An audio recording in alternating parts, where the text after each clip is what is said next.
Buenos días. Buenos días. Reunidos hoy para la ceremonia de sustentación para la obtención del título profesional de licenciado en arte, reunidos en sesión virtual hoy, 1 de diciembre del año 2023, a las 12 del mediodía. Damos inicio a la ceremonia de sustentación para optar el título profesional de licenciado en arte.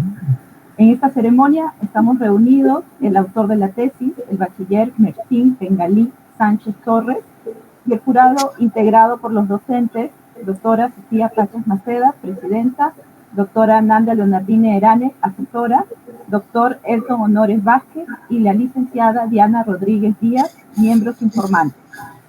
Iniciamos la sustentación de la tesis titulada José Carlos Mariátegui, Juan Croniquer, Crónicas y Epístolas de Arte en el diario La Prensa de Lima, 1914-1916.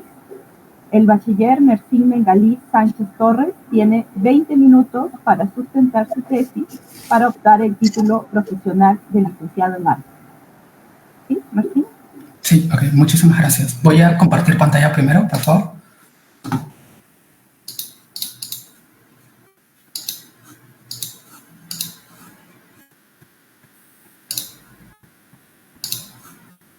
Por favor, agradecería si me pueden confirmar si se logra apreciar lo que estoy compartiendo. Sí, está bien. Ya. Está bien, muchísimas gracias. Primero quiero comenzar saludando a los profesores informantes, a la presidenta del jurado y con especial cariño a mi asesora, la doctora Nanda Leonardini. Voy a sustentar mi tesis titulada José Carlos Mariátegui, Juan Croniquer, Crónicas y Epístolas de Arte en el diario La Prensa de Lima, 1914-1916. En este apartado coloco los diferentes puntos que voy a ir desarrollando a lo largo de la exposición. Por lo general, la vida y obra de José Carlos Mariátegui se suele dividir en dos etapas. La primera, su etapa juvenil, que va de 1911 a 1919, etapa en la cual él utiliza el seudónimo de Juan Croniquer, y esta etapa es conocida también como Ciudad de Piedra. Y como vemos en la segunda fotografía, tenemos a José Carlos Mariátegui en su etapa marxista, esta etapa conocida como Ciudad Revolucionaria. Sin embargo, el objeto de estudio de esta investigación se centra en la primera etapa, en Juan Croniquer. El objeto de estudio son las crónicas y epístolas de arte desarrolladas por José Carlos Mariátegui, por Juan Croniquer. Principalmente, enfocadas en el año 1914-1916. Antes de continuar en este punto, es necesario advertir que cuando hablo de crónicas y epístolas de arte o cuando hago referencia a los textos de arte de Juan Croniquer, hago referencia específicamente a sus textos relacionados con las artes plásticas. Es cierto de que Mariátegui escribe también sobre teatro, sobre las danzas, entre otras manifestaciones artísticas. Sin embargo, el objeto de estudio se centra en aquellos relacionados con artes plásticas específicamente, por lo que es importante la aclaración. Primero, cuando se hablan de antecedentes, es necesario mencionar a Alberto Tauro del Pino, ya que él realiza una compilación de la obra juvenil en 8 tomos, compiladas en 8 tomos, que va de sus escritos desde el año de 1911 hasta 1919. Esta compilación es sumamente necesaria para abordar la obra juvenil de Mariátegui y con mayor razón los textos de arte. Luego tenemos a Óscar Pacheco, quien publica un artículo denominado Mariátegui, cronista de arte. En este artículo él intenta analizar los textos de Juan Croniquer, los textos de arte. Sin embargo, utiliza un análisis bastante superficial y bastante general. No profundiza en cada una de las crónicas y tampoco menciona las epístolas que desarrolla Mariátegui en esta etapa. Tenemos también a Alfonso Castrillón, quien publica un artículo titulado José Carlos Mariátegui, crítica de arte. En este artículo se brinda un panorama de la crítica de arte desarrollado por el Amauta. Es cierto que el objetivo de este artículo es analizar principalmente los escritos de arte de José Carlos Mariátegui en su etapa marxista. Sin embargo, es posible encontrar en este mismo artículo un pequeño apartado en el cual se refiere a los textos de arte publicados por Juan Croniquer. Es bastante duro en sus apreciaciones, incluso llega a decir de que los textos de arte de Mariátegui en esta etapa juvenil son irrelevantes. La investigación hemerográfica ha sido sumamente importante para contextualizar el objeto de estudio, que en este caso son las crónicas y epístolas de Juan Croniquer. Asimismo, ha sido importante realizar una búsqueda hemerográfica de las crónicas y epístolas de arte de Mariátegui en en la fuente original, que en este caso es el diario La Prensa. Principalmente esto se debe para corroborar si las crónicas y las epístolas que desarrolla Mariátegui eran acompañadas de alguna imagen. Después de ello me di con la sorpresa de que solamente una crónica es acompañada por una fotografía.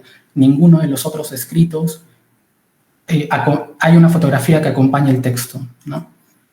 Como justificación se encuentra el interés por el desarrollo de la presente investigación nace a partir del vacío historiográfico existente sobre el estudio de las crónicas epístolas de arte de Juan Kronecker. De esta forma, se tiene como finalidad esclarecer el aporte a la crítica de arte peruano realizado por el joven Umaut. Dentro de los objetivos, el objetivo principal es analizar los escritos de arte, específicamente 9 crónicas y 7 epístolas de Juan Kronecker, publicadas en el diario La Prensa entre 1914 y 1916. Entre los objetivos secundarios tenemos el primer objetivo, establecer las influencias de Abraham Valdelomar en los planteamientos y conceptos artísticos de José Carlos Mariátegui.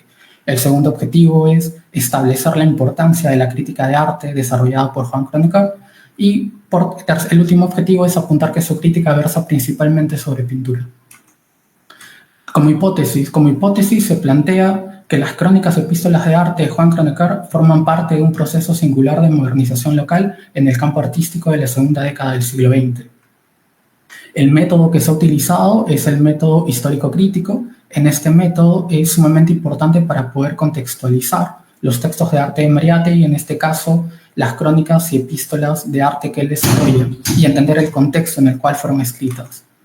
Dentro del análisis y desarrollo es importante mencionar que la tesis se encuentra dividida en 3 capítulos. En el primero se brinda un panorama de la crítica de arte en el transcurso del siglo XIX al XX. En el segundo capítulo se presta atención a la influencia de Abraham Valdelomar en los escritos de Juan Kronecker. Y en el último capítulo se escribe sobre la importancia de las crónicas y epístolas de arte de Juan Kronecker. Dentro del desarrollo, dentro del análisis que se realiza sobre los textos de arte de Juan Kronecker, es importante tener en cuenta la influencia del modernismo y la influencia también del diario La Prensa. Por un lado, en el modernismo es necesario tener en cuenta que el modernismo se suele enfocar en la realidad americana y por consiguiente en la cotidianidad, temas frecuentes en los escritos de José Carlos Mariátegui. Es importante tener en cuenta también la importancia del diario La Prensa, especialmente de la línea editorial bajo la dirección de Alberto Ulloa. El diario La Prensa se caracterizó por lo general por ser un diario bastante confrontacional, algo que se aprecia mucho en la misma personalidad de José Carlos Mariátegui. Por lo cual es importante encontrar la relación entre el diario La Prensa y los escritos y la misma personalidad del mismo José Carlos. Dentro de los textos de arte es posible observar que 13 de ellos versan sobre pintura, 2 sobre escultura y 1 sobre la caricatura específicamente. Aquí tenemos una fotografía de Abraham Valdelomar. Es necesario entender la influencia que tiene Valdelomar en José Carlos Mariátegui, al menos en esta etapa de su vida, tanto en planteamientos como en conceptos estéticos. Asimismo, hay una fuerte amistad intelectual entre ambos, que se manifiesta en las diferentes crónicas de ambos escritores. El mismo Abraham Valdelomar tiene una sección del diario La Prensa que se llama Diálogos Máximos. En esta sección, según lo que dice Luis Alberto Sánchez, se manifiestan diálogos de 2 personajes. Estos 2 personajes serían José Carlos Mariátegui y Abraham Valdelomar. El mismo José Carlos Mariátegui, en más de una ocasión, no solo en sus textos de arte, sino en sus textos en general, hace referencia al conde de Lemos, el seudónimo que utilizaba Abraham Valdelomar en esta época.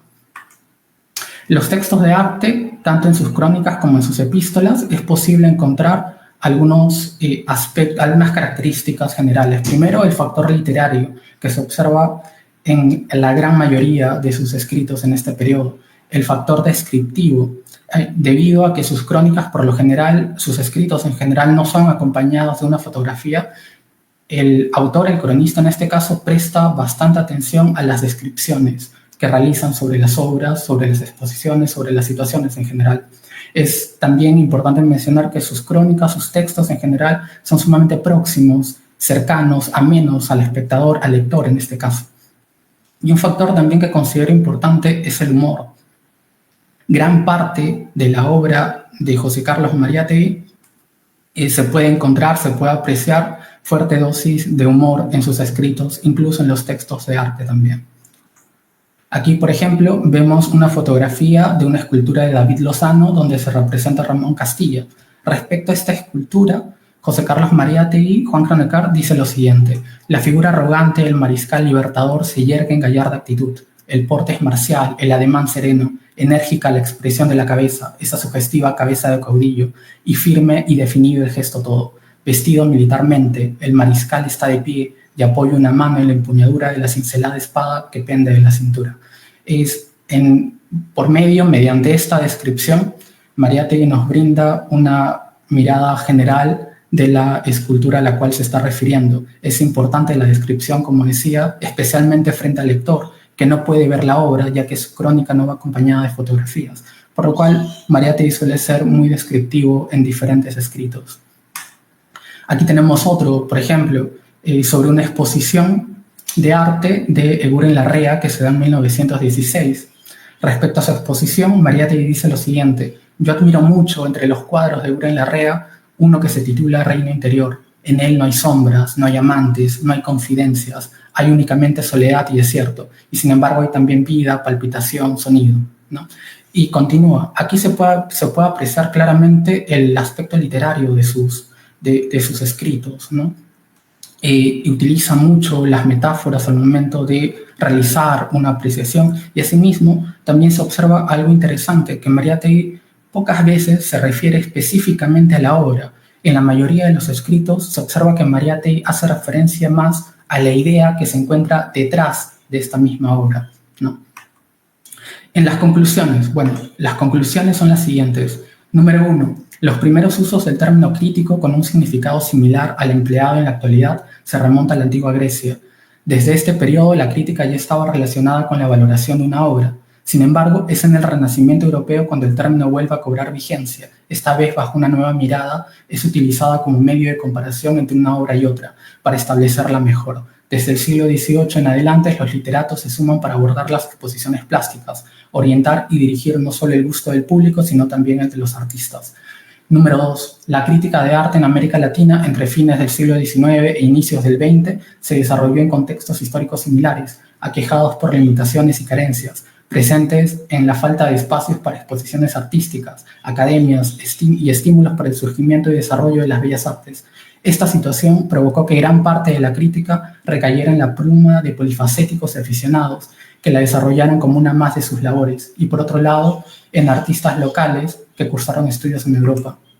Número 3. En el contexto en el que se desenvolvió el modernismo literario, es posible encontrar una inclinación de los escritores y poetas por los temas artísticos, razón por la cual a veces asumen una labor crítica en las exposiciones de arte, mediante crónicas y ensayos publicados en medios periodísticos. En el caso peruano, el Grupo Colónida, cuyos integrantes y seguidores se rigieron bajo los lineamientos modernistas, es un claro ejemplo de ello.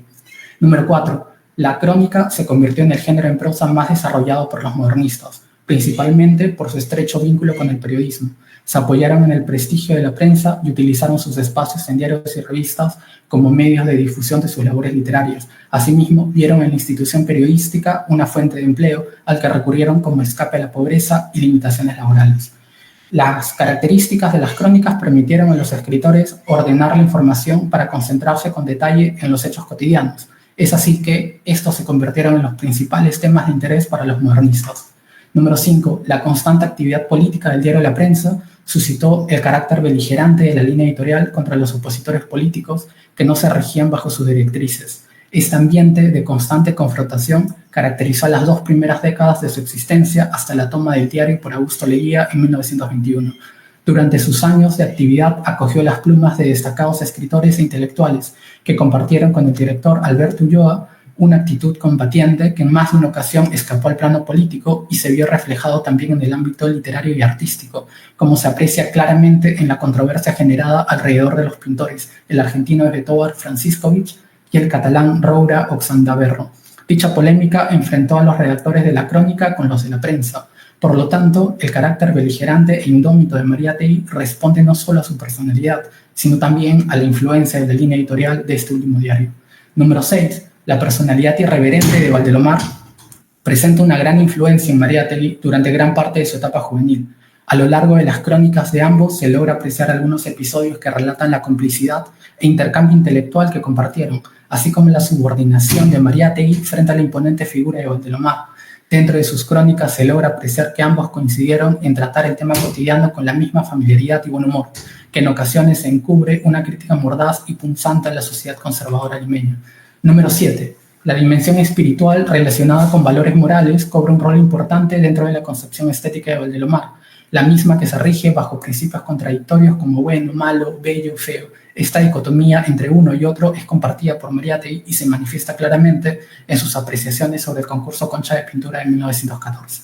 Número 8. Algunos investigadores han considerado que la crítica artística de Mariátegui entre 1914 y 1916 carece de relevancia dentro de la historiografía del arte peruano, entre otros motivos porque no conoce el lenguaje artístico, aborda los temas superficialmente y sumado a ello presenta un escaso número de publicaciones. Número 9. La pluma de Mariátegui resalta en dos polémicas importantes entre 1914 y 1916, el concurso Concha de Pintura y la controversia entre Franciscovich y Oxandaverro. En ambos se detiene a analizar obras de algunos artistas del momento. Asimismo, destaca la figura de un artista desconocido como Ramón Aspilla y Anderson. Número 10. La cercana amistad de Mariátegui con Juanita Martínez de la Torre incentivó al primero a aproximarse al arte, con la intención de encauzar la carrera artística de su joven amiga. De esta forma, no solo la inscribió en el concurso Concha de Pintura de 1914, sino también la introdujo al círculo artístico limeño, al presentarla a artistas locales como Herminio Arias de Solís, director de la Academia León Bonat, y Luis Astetti Concha, profesor de la Academia Concha. Tras su éxito en el mencionado concurso, Juanita se anima a participar de otro, organizado esta vez por los padres dominicos, en el cual muestra sus dotes en la escultura y el dibujo, donde además de recibir comentarios favorables de Mariátegui, el jurado le otorgó una mención honrosa. Número 11. De los 16 escritos sobre artes plásticas, 9 crónicas y 7 epístolas publicados por Mariátegui, 5 son utilizados para elogiar la obra de Juanita Martínez de la Torre. El último de ellos está referido al concurso de 1915 para erigir un monumento escultórico a Santa Rosa. Número 12. La controversia en torno a los pintores Franciscovich y Oxandaverro permite tener una idea clara de la cercanía de Mariátegui con el grupo Colónida en cuanto a conceptos y planteamientos. Número 13. A lo largo de la presente investigación, ha sido posible constatar que Mariátegui recibió el apoyo de otros cronistas en materia artística, quienes lo orientaron y le concedieron ciertas luces sobre algunos artistas y críticos de arte. Número 14. Las crónicas epístolas de arte forman parte de un proceso singular de modernización local. La influencia modernista, fuertemente afincada en la región hispanoamericana, provoca en Mariátegui un estilo escritural más ligero y ameno, cercano a los lectores. Asimismo, la entrada de Mariátegui en el género epistolar responde a la intención del autor de acercar sus escritos a un público más amplio. Número 15. De los 1194 escritos recopilados por Alberto Tauro del Pino, pertenecientes a la obra juvenil de Mariátegui, solo en 16 el joven crónico toca el tema artístico, lo que significa menos del 2% del total. Asimismo, es importante destacar que después de apartarse de la prensa, Mariátegui no vuelve a tratar las artes plásticas durante su etapa juvenil. Y por último, número 16, de los 16 textos de arte, 13 versan sobre pintura, los mismos que están referidos a las exposiciones de Luis Ugarte, Euren Larrea, Roura, Oxandaverro, Esbetover Franciscovich y el concurso Concha de Pintura. Los 3 restantes abordan 2 el tema de la escultura y 1 la caricatura. Y eso sería todo. Muchísimas gracias. Gracias. Gracias, señor Sánchez Torres. Ahora lo que toca hacer es escuchar a los informantes primero y luego a la asesora. El doctor Elson Honores tiene la palabra. Bien, muchas gracias. Yo quería plantear unas preguntas sobre esta tesis, ¿no? ¿Cuáles serían los elementos en común que posee, digamos, la crítica de arte de fines del XIX e inicios del siglo XX, ¿no? Según lo tratado en el capítulo 1? Esa sería mi primera pregunta, porque haces un mapeo de algunos países, ¿no? Perú, Chile, Argentina, etcétera. Pero ¿cuáles, digamos, en síntesis, cuáles serían los elementos que comparten en común estos críticos de arte iniciales, ¿no? En segundo lugar, si bien has detectado estas llamémosle dicotomías, ¿no? Este componente moral respecto de valorar el objeto artístico a partir de lo bello y lo feo, ¿no? Lo bueno y lo malo, ¿no? Y todas estas relaciones que se pueden establecer. Yo te preguntaría si esto no entraría en contradicción con la idea de modernidad, porque finalmente hay un, llamémosle, componente moral que está debajo de esto, ¿no? Entonces, ¿cuál sería esta relación, ¿no? En el uso de este sustrato, digamos, moral con la crítica de arte moderna, ¿no? Es un poco lo que planteas en la tesis. Y luego hay una cita en la página 23, cuando te refieres a Castillo, ¿no? Mencionas que que utiliza un lenguaje ácido, ¿no? Ácido y confrontacional, y luego viene una cita, que está en la página 23, pero la cita no es comentada, ¿no? Entonces yo quisiera que establecieras una opinión sobre esta cita y te paso a leerla, ¿no? Porque dice lo siguiente, del propio Castillo, 1913, dice: ciertamente que el ambiente limeño de pobreza suma, como no es para estimular la inspiración de ningún artista. No tenemos ricos, y si los hay, son más de pantorrilla que de dinero, pues el que poseen apenas les es suficiente para sostener su rango en la aldea, hacer un corto viaje a Europa y traerse algunos baúles de ropa. Esa es la cita de Castillo, ¿no? ¿Cómo interpretas tú esta locución, digamos, que hace Castillo respecto de la situación, digamos, del arte, ¿no? Porque hay varios puntos interesantes que ya están ahí, digamos, en la cita, ¿no? Esas serían mis intereses. Claro. Gracias por las preguntas y paso a contestarlas. Respecto a la última consulta que realizo sobre Teófilo Castillo. Bueno, Teófilo Castillo, a lo largo de su crítica de arte, es posible encontrar en él diferentes comentarios bastante duros sobre la escena local, como coloco en esa cita que acaba de leer.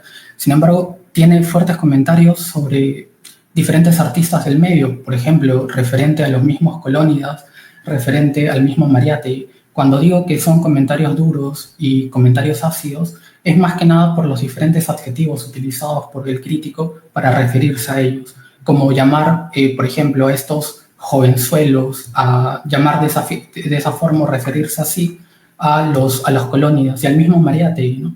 Inclusive son varios adjetivos los que se encuentran en sus diferentes escritos de arte, no solamente sobre la escena local, sino también sobre diferentes críticos, diferentes personas que se animaban a escribir sobre crítica de arte. A eso me refería más que nada cuando hago referencia a los comentarios duros del crítico Teófilo Castillo. Y esto se manifiesta en gran parte de sus escritos.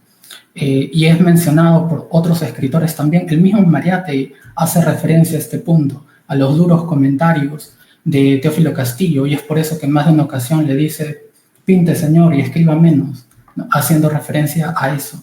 Sobre su primera consulta referente a la crítica de arte del siglo XIX y la diferencia con la crítica desarrollada a inicios del XX. Si bien yo hago un panorama de la crítica de arte en el transcurso del XIX al XX, es más que nada para tener una idea de los antecedentes de la crítica de arte que desarrolla Mariátegui.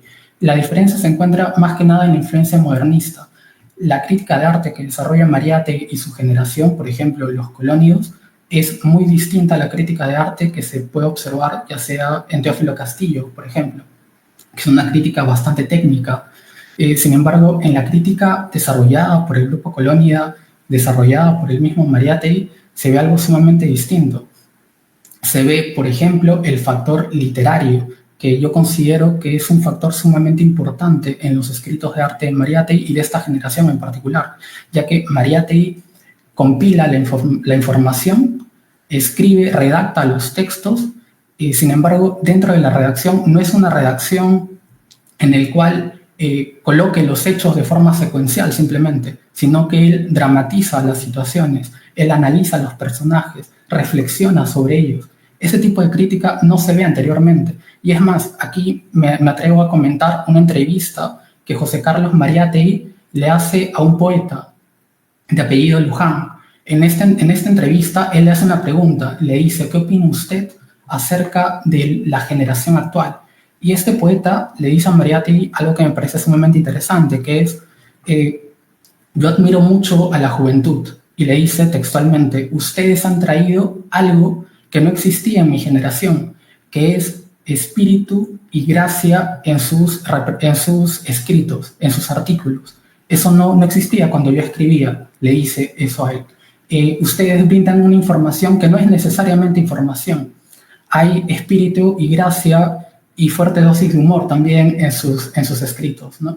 Este tipo de características no se observa, por ejemplo, ya que estamos hablando de Teófilo Castillo, no se observa en la crítica que él desarrolla, que es una crítica bastante técnica y formal. Sin embargo, la crítica de Mariátegui es amena, con dosis de humor, que en cierta medida es bastante, y es algo que menciono también, bastante cercana al lector, ¿no? Por su misma forma de escribir, que es sumamente comprensible para un público mucho más amplio, ¿no? Ahora, su segunda pregunta, disculpe, no la recuerdo bien. Sí, era en base a esta aparente contradicción entre la perspectiva moral, ¿no? De bueno, malo, bello, feo, digamos, y esta modernidad en la crítica de arte. Bueno, cuando se habla de modernidad, cuando hablo y coloco el término modernidad dentro del trabajo de investigación, es para hablar básicamente sobre la actualidad de Mariátegui. Yo no he podido notar algún tipo de contradicción, ya sea entre la modernidad y entre los elementos que acaba de mencionar. Por ejemplo, esta cuestión de la moralidad es algo que se aprecia principalmente en Valdemar. En las apreciaciones, en su concepción estética, él desarrolla este punto, ¿no? Su concepción estética se basa en principios opuestos, como lo he mencionado, entre lo bueno y lo malo, lo bello, lo feo, lo estético y lo antiestético. Sin embargo, por ejemplo, en Mariátegui, lo que él hace, él toma o incorpora a su concepción estética, no está específicamente estos criterios morales. Lo que él incorpora es esta dicotomía entre dos grupos distintos. Por un lado, la belleza, por un lado, la fealdad, por un lado, la juventud y por otro lado, la vejez. Estos elementos forman parte de su concepción estética y es algo que él manifiesta, por ejemplo, cuando se refiere al concurso Concha de Pintura. Por lo tanto, yo no veo contradicción entre estos elementos que acabo de mencionar en Mariátegui específicamente con la modernidad, ¿no? Y eso es todo. Sí, si me permite la presidenta, el asunto es el siguiente. Esto que acabas de mencionar efectivamente está graficado, digamos, en los textos de Mariátegui, pero más bien ahora con tu respuesta queda enfatizado, digamos, que es una visión tradicional finalmente del arte, o sea, el arte evaluado en el sentido de bueno o malo, ¿no? Y entonces cuando se habla de modernidad se entiende de que el objeto artístico debiera de apreciarse no en función de sus valores morales, ¿no? Esa era un poco la observación. Ahora, en cuanto a lo otro, ¿no? Respecto de los elementos en común, ¿no? o de esta, vamos a llamarle modernidad, digamos, en específico de Mariátegui, tú mencionas el estilo, digamos, literario, ¿no? Y el recurso del humor. Bueno, eso definitivamente que sí constituyen, digamos, rasgos en cuanto a la forma, ¿no? Entonces, habría que distinguir, ¿no? La renovación en la forma y la renovación en el contenido, ¿no? El contenido de esta crítica parece más bien tradicional y la forma sí es renovadora, ¿no? Es decir, por lo que has mencionado. Ahora, simplemente para que continúe, digamos, la sustentación, solamente quisiera que trataras de establecer, proyectarte, digamos, ¿no? Más allá del periodo estudiado y de si tú, en el conocimiento que tienes, crees que estos elementos literarios o el uso del humor para realizar una crítica de arte son válidos, son vigentes, crees que eso se ha perdido a lo largo del tiempo y se ha vuelto más técnica, digamos. ¿Cuál sería tu opinión?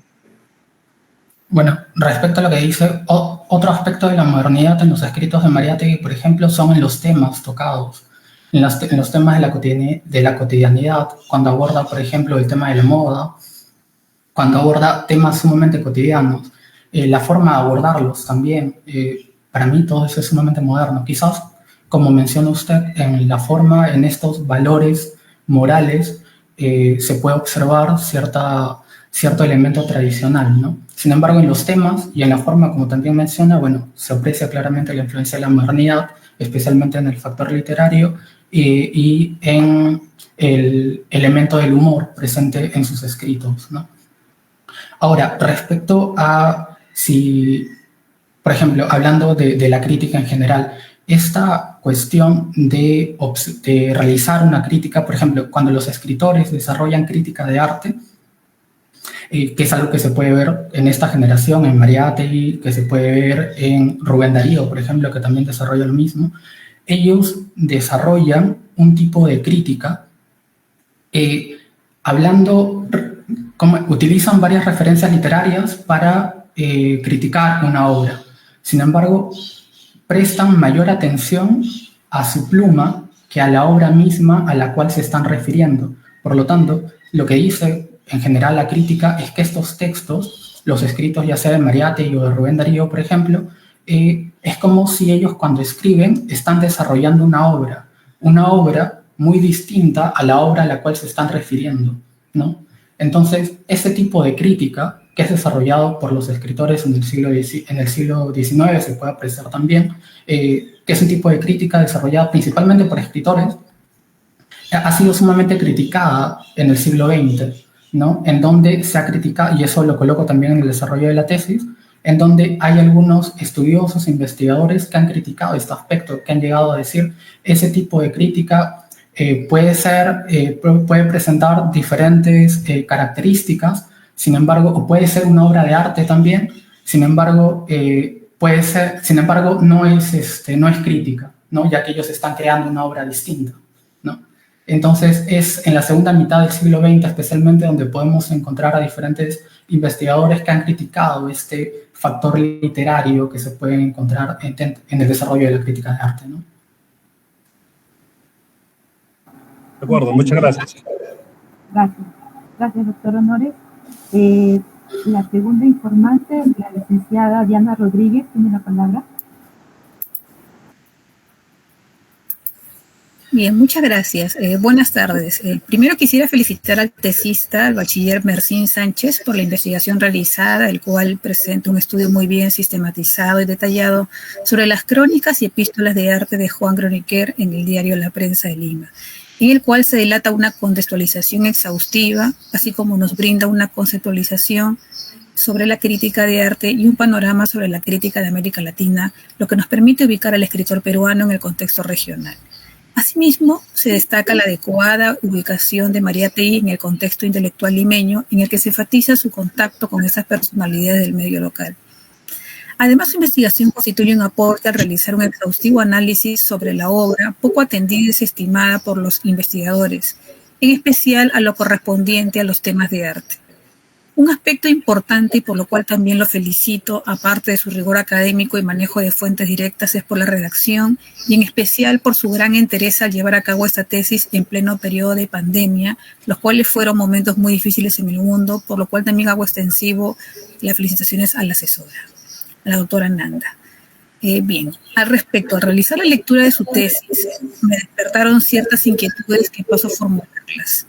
Serían 3 preguntas, ¿no? La primera ya lo ha relacionado un poco, pero creo que podría redondearlo más, ¿no? Porque usted menciona en su tesis lo siguiente, y cito: las crónicas y epístolas de arte de Juan Croniquer forman parte de un proceso de modernización local en el campo artístico de la segunda década del siglo XX. Cierro la cita. Al respecto, quisiera que explique cuál es ese discurso modernizador que usted observa en los escritos de Mariátegui sobre arte. Esa sería la primera pregunta. La segunda pregunta sería, a partir de los textos analizados, ¿cuál cree usted que sería el concepto de arte que Mariátegui maneja a partir de los escritos que él realiza, ¿no? Al menos en esta primera etapa? Y la tercera pregunta sería, como bien menciona, su obra temprana ha sido desestimada por los investigadores. ¿Cómo es que usted se interesó en investigar este tema? Gracias. Bueno, muchas gracias por la pregunta. y por las apreciaciones. Respecto a la hipótesis que menciona, bueno, el factor respecto a la modernidad en la obra de Mariátegui, como he mencionado anteriormente, yo considero que eso se logra apreciar no solamente en los temas tocados por Mariátegui respecto a la cotidianidad, sino también en los elementos que utiliza para abordar estos temas. Uno de ellos es lo que mencioné, el factor literario, al menos en el caso peruano, ese tipo de crónicas, ese tipo de crítica que él desarrolla no se aprecia en la generación anterior a Mariátegui. Es algo que aparece con los colónidos, que aparece con Mariátegui, ¿no? Que añaden este factor para hacer referencia a las obras de arte. Y es por eso que cuando él se refiere y critica una obra, muchas veces no menciona la obra misma o no reflexiona, o mejor dicho, no se refiere a los factores objetivos de la obra, sino que reflexiona sobre lo que se encuentra detrás, sobre la idea misma de la obra. Asimismo, se nota cuando él escribe que presta mayor atención a su pluma que a la obra misma a la cual se está refiriendo. Este es un factor sumamente importante. Y segundo, diría que es algo que también he mencionado, se manifiestan el referente humorístico, la dosis de humor, es algo que también aparece con la generación de Mariátegui, y es algo bastante interesante que se puede apreciar también en otra entrevista que Mariátegui realiza al escritor Manuel González Prada, y nuevamente él le consulta qué opina sobre la juventud, sobre las influencias literarias, y bueno, Manuel González Prada, de forma muy breve, le responde, bueno, yo veo que los jóvenes escritores actuales tienen como influencias la literatura francesa, la española, del Valle Inclán. Sin embargo, veo de que ignoran la literatura inglesa y sus dosis de humor. Sin embargo, yo observo en esta generación, en su generación, fuertes dosis de humor espontáneo, lo cual responde a que es algo propio, ¿no? Y es algo que aparece con ellos, es algo que el mismo Mariátegui desarrolla, y no solamente en sus crónicas en general, sino también en sus textos de arte. Cuando él introduce al tema, es posible encontrar un tipo de humor fino y atilado, aunque en ocasiones también sarcástico, como se puede apreciar en sus respuestas a Teófilo Castillo cuando lo critica, ¿no? Entonces yo veo en estos elementos la parte de la modernización, un tipo de modernización, diría, sumamente singular y particular, más que nada por este elemento humorístico que logran incorporar los escritores de la generación de Mariátegui y el mismo Mariátegui. Respecto a su segunda pregunta, disculpe, era sobre los conceptos que utiliza el Mariátegui en su crítica de arte. Bueno, los conceptos, principalmente yo considero que en esta etapa de su vida hay una fuerte influencia modernista y una fuerte influencia principalmente de dos escritores, de Rubén Darío y de Abraham Valdelomar. Abraham Valdelomar toma esta cuestión dicotómica, como he mencionado, al momento de abordar una obra, ¿no? Al momento de, por ejemplo, cuando aborda una obra, realizar una dicotomía entre elementos opuestos. Esto es algo que él toma y desarrolla en la crítica, por ejemplo, que desarrolla en el concurso de pintura Concha en 1914. Asimismo, desarrolla también, cuando él se refiere a una obra, habla mucho de esta cuestión espiritual de la misma obra. Cuando se refiere a la caricatura, por ejemplo, incluso cuando se refiere a las obras de Juanita Martínez de la Torre, hace alusión a este factor intuitivo, a este factor que se encuentra detrás de la obra misma, ¿no? Entonces, yo veo en estos elementos los conceptos que él utiliza para criticar una exposición y una obra. Eso se ha manifestado tanto en sus crónicas como en sus epístolas. Y bueno, por último, respecto al interés en José Carlos Mariátegui, bueno, en este tema de investigación surge más que nada en mi época universitaria, cuando cogí en la biblioteca de la facultad, recuerdo, este famoso libro de José Carlos Mariátegui, que es 7 ensayos de interpretación de la realidad peruana. En ese libro encontré que José Carlos Mariátegui aborda también el tema artístico. Me fue interesando los conceptos que él utilizaba, fui buscando otros libros de Mariátegui donde hacía referencia al tema, y es así como llegué a los escritos juveniles. estos escritos que van de 1911 a 1919, y me di con la sorpresa que, bueno, las investigaciones respecto a esta etapa de Mariátegui, si bien han cobrado el interés de los investigadores en las últimas décadas, aún así las investigaciones, hay mucho más por investigar en esta etapa. No se compara con el gran número de investigaciones que se conocen sobre el Mariátegui marxista, por ejemplo, que es sumamente abordado, sumamente conocido y se sigue estudiando. Sin embargo, esta etapa algunas veces es ignorada y otra criticada, diría yo, con dureza, como las críticas que realiza Alfonso Castrillón, llamando irrelevantes a los textos que Mariátegui desarrolla en este periodo, ¿no? Yo consideré que es importante además porque encontré pocas investigaciones sobre el desarrollo de la crítica de arte, principalmente en las 2 primeras décadas del siglo XX. Entonces, me refiero a investigaciones sobre crítica de arte peruano de las 2 primeras décadas del siglo XX. Entonces, me pareció importante primero esclarecer la crítica de arte desarrollada por Mariátegui dentro de un contexto que no ha sido muy estudiado, por así decirlo. Asimismo, he visto que la crítica de arte de Mariátegui en su etapa marxista ha sido elogiada. El mismo Alfonso Castrillón señala que es una crítica ideológica que no tiene precedentes y no tiene seguidores, es única. Entonces yo me pregunto qué factores influyeron para que un escritor supuestamente ajeno al lenguaje artístico, como dice el mismo Castrillón, en pocos años se convirtiera en uno de los críticos de arte más importantes del medio local, ¿no?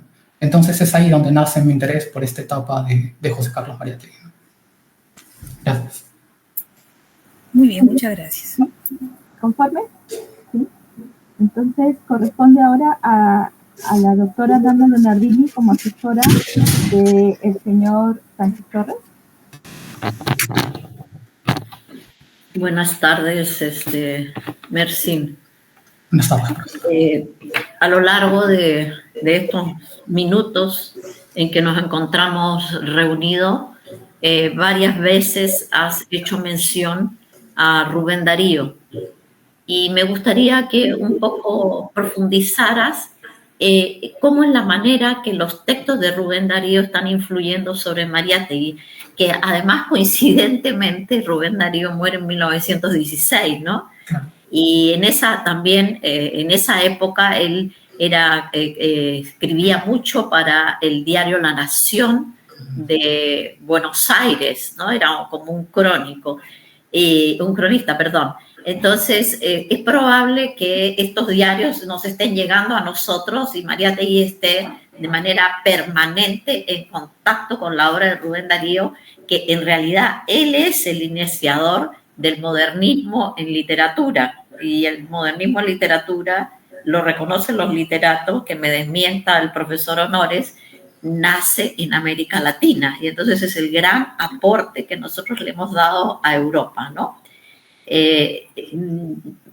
Rubén Darío siempre decía, maestro, le dijo a Martí, y hay algunos que consideran que Martí inicia el modernismo, pero en realidad lo inicia Rubén Darío. Y cuando estaba leyendo ahí una parte de la manera como él se expresaba frente a la obra de Castilla, creo, me recordó tanto los textos que escribe Martí cuando está hablando acerca de las obras de arte. Bueno, volviendo al punto, ¿cómo es la manera, cómo detectas tú la manera que Rubén Darío influye en los textos de Mariátegui? ¿Cómo se ve eso reflejado? Claro. Bueno, muchas gracias por la pregunta, profesora. Y bueno, a ver, primero, como usted acaba de mencionar, Rubén Darío es una figura importante dentro de Hispanoamérica en este periodo particularmente. Tiene una fuerte influencia en escritores de toda la región. El mismo Mariátegui referencia a Rubén Darío en más de una ocasión, lo menciona en diferentes crónicas. Y es más, cuando Rubén Darío fallece en el año de 1916, Mariátegui publica una crónica refiriéndose a su muerte y él dice, ha muerto Rubén Darío, ahora ¿quién lo podrá reemplazar? Él no encuentra a alguien que pueda ocupar el lugar de Rubén Darío porque considera que es una figura sumamente importante para toda la región hispanoamericana. No reconoce fuertemente su importancia. Ahora, cuando he podido leer, por ejemplo, las crónicas de Rubén Darío en el Ateneo de Buenos Aires, refiriéndose a las exposiciones que se realizaron, es posible encontrar mucha similitud con los textos de arte que Mariátegui desarrolla. Como he mencionado ya, el factor literario es sumamente similar, es una crítica, digamos, bastante poética, utilizan figuras literarias como las metáforas, como el epíteto, como la hipérbole, son figuras que se pueden encontrar en diversos textos de ambos escritores, ¿no? Entonces, yo veo manifestado la influencia en estos puntos y en otro también, que es otro que acabo de mencionar anteriormente, que es en esta concepción de su crítica de arte como una obra independiente de la obra a la cual se están refiriendo. Es algo que se aprecia en los diferentes textos de Mariátegui también, cuando él escribe, por ejemplo, sobre la exposición de Uren Larrea. Cuando uno lee toda la epístola en donde se está refiriendo, se nota claramente que Mariátegui presta mayor atención a su misma pluma, casi olvidándose en ocasiones de la obra a la cual se está refiriendo. Reflexiona mucho sobre la idea que se encuentra detrás. Entonces son en estos factores donde yo encuentro principalmente la influencia de Darío en Mariátegui. Bueno, efectivamente, porque Darío cuida demasiado su pluma y eso lo hace riquísimo los textos que él está de manera permanente publicando. Muchas gracias. Eso sería toda la pregunta que yo tengo que hacer. Gracias. Gracias, profesor. Gracias. Bueno, finalmente a mí me gustaría hacerle una pregunta, señor Torres. Bueno, usted ha mencionado bien que este ámbito de la crítica en las 2 primeras décadas del siglo XX ha sido poco explorado y me gustaría por eso que usted comente un poco más allá de Castillo, que es un vínculo muy fuerte en esta tesis, ¿no? En la controversia que hubo entre Mariátegui y Teófilo Castillo. Usted mencionó otros nombres que también hacían crítica de arte en el momento, ¿no? Entonces a mí me gustaría que usted diera algunos nombres, ¿no? Algunas características que los vinculara o de alguna manera los separara de la visión de Mariátegui, ¿no? Eso me gustaría escuchar. Claro. Muchísimas gracias por la pregunta, profesora. Bueno, respecto a lo que señala, sí, por ejemplo, es necesario mencionar que en estas 2 décadas, particularmente en la segunda década del siglo XX, hay muy pocas exposiciones plásticas en Lima. Y hay muy pocos. Cuando yo he realizado una revisión hemerográfica sobre este periodo, he encontrado muy pocas referencias a exposiciones de arte. Se encuentran más, por ejemplo, referencias a lo que es el teatro, por ejemplo. Hay muchísima publicidad y presentaciones relacionadas con este tema, pero sobre exposiciones plásticas es muy poco lo que se desarrolla. Y cuando hay exposiciones plásticas, en ocasiones son poco referenciadas, salvo determinadas exposiciones de artistas conocidos en el medio, por ejemplo, Darío Uren Larrea, que era bastante conocido, que expuso tanto en Chile como aquí en Perú, ¿no? Hay otros artistas que también expusieron en el periodo. Bueno, ya es famoso esta controversia entre los pintores extranjeros Franciscovich y Oxandaverro, que también ocuparon y llamaron la atención de la crítica que se va desarrollando. Yo he podido encontrar, por ejemplo, aparte de Mariátegui, otros escritores que se animan a tocar el tema artístico, como el mismo Ascanio, que es Alfredo González Prada, el hijo de Manuel González Prada, que utiliza el seudónimo Ascanio. Él tiene algunos textos relacionados sobre artes, refiriéndose, por ejemplo, a su participación en la controversia que acabo de mencionar. Se encuentran también algunos textos de Evangelina, Aurora Cáceres Moreno, que también toca el tema artístico y también participa en esta famosa controversia. Asimismo, podemos encontrar otros miembros del Grupo Colonia, como Augusto Aguirre Morales, por ejemplo, que también desarrolla y toca los temas de arte. Sin embargo, como he mencionado también en la lectura de las conclusiones, por ejemplo, cuando Mariátegui, considerando la ingente obra de Mariátegui en este periodo, que son más de 1000 textos, menos del 2% él toca el tema artístico. Cuando toca el tema artístico me refiero a las artes plásticas, ¿no?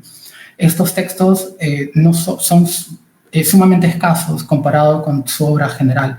Lo mismo se puede observar en los otros escritores que escriben en el contexto de Mariátegui. Por ejemplo, el mismo Valdelomar tiene unos 5, 6 o 7 textos relacionados con la caricatura principalmente, y algunos también con artes plásticas, en diferentes años. Son pocos los que escriben. Yo veo, por ejemplo, mayor continuidad, un escritor, bueno, Teófilo Castillo, que es bastante conocido, que él publicaba constantemente sobre crítica de arte. Sin embargo, en la segunda década del siglo XX no encuentro esa misma continuidad en otro tipo de críticos o escritores que desarrollen el tema. He podido encontrar diferentes escritos anónimos, por ejemplo. He encontrado, por ejemplo, algunos que firmaban con seudónimos, eso se encuentra bastante. Por ejemplo, había un articulista del diario La Crónica que firmaba con el seudónimo de Camille Mauclair, ¿no? Él toca el tema artístico en diferentes momentos. Asimismo, hay otros artículos que desarrollan el tema, pero que no firman, son anónimos, ¿no? Entonces, en este contexto, cuando uno revisa el periodo, la información hemerográfica, para saber quiénes son los que se pronuncian sobre las exposiciones, hay muy poco que buscar.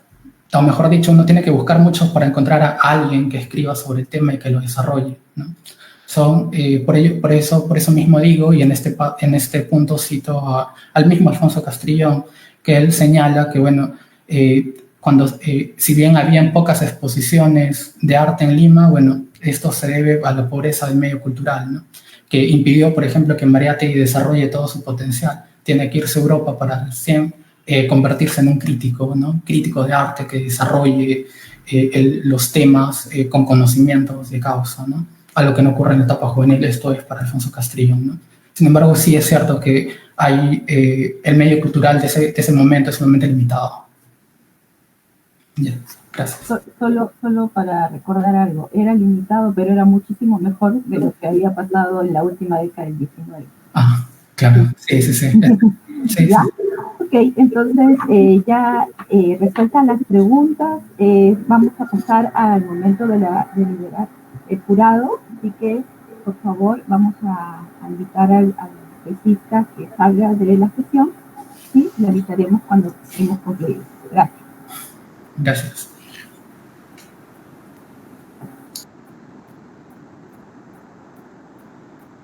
Me retiro de la sesión. Gracias.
Bueno, entonces, retomando la sustentación de tesis de licenciatura en arte, vamos a leer el acta de sustentación, ¿sí?, para obtener el título profesional de licenciado en arte. Reunidos en sesión virtual el día 1 de diciembre del año 2023, a las 12 del mediodía, el jurado de sustentación estuvo integrado por los profesores doctora Sofía Pachas Maceda, presidenta, doctora Nanda Leonardini Erane, asesora, doctor Elton Honores Vázquez y licenciada Diana Rodríguez, miembros informales. Después de la exposición del graduando Mercín Bengalí Sánchez Torres, la lectura de sus conclusiones y absueltas las preguntas formuladas por el jurado, este se retiró a deliberar y acordó calificar la tesis José Carlos Mariátegui, Juan Kronecker, Crónicas y Epístolas de Arte en el diario La Prensa de Lima, 1914-1916, con la nota 20 por mayoría. Después de la calificación, se comunicó al graduando la nota obtenida. La presidenta del jurado recomienda a la Facultad de Letras y Ciencias Humanas el otorgamiento del título de licenciado en arte al bachiller Mercín Bengalí Sánchez Torres. Concluido el acto académico, a la 1:05 firman la presente acta por cuadruplicado la doctora Sofía Pachas Maceda, presidenta, asesora, la doctora Nanda Leonardini Erane, el doctor Elton Honores Vázquez, informante, y la licenciada Diana Rodríguez Díaz, informante. Gracias. Felicidades, Mercín. Muchísimas gracias. Muchísimas gracias. Felicitaciones, licenciado. Muchísimas gracias, profesora. Ahora, Samantha, ¿tú nos avisas? Creo que hay que tomar una foto, ¿o no?